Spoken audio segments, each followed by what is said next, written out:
नीदा एक भारतीय लड़की थी जिसकी शादी एक पाकिस्तानी लड़के अहमद से हुई। शादी के बाद जब वह पाकिस्तान आई तो उसे कई चुनौतियों का सामना करना पड़ा। नए रीति रिवाज, अलग भाषा और ससुराल वालों की उम्मीदें।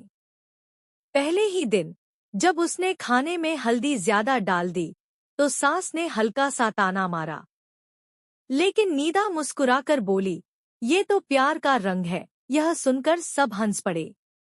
धीरे धीरे नीदा ने सबका दिल जीत लिया। वह पाकिस्तानी कपड़े पहनने लगी, उर्दू सीख ली और हर खुशीगम में परिवार का साथ देने लगी।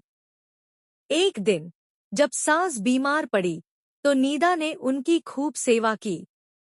सास की आंखों में आंसू थे। उन्होंने नीदा को गले लगाते हुए कहा, तुम सिर्फ बहू नहीं, मेरी बेटी हो। इस तरह नीदा एक नए देश में भी अपनों जैसा प्यार पा गई।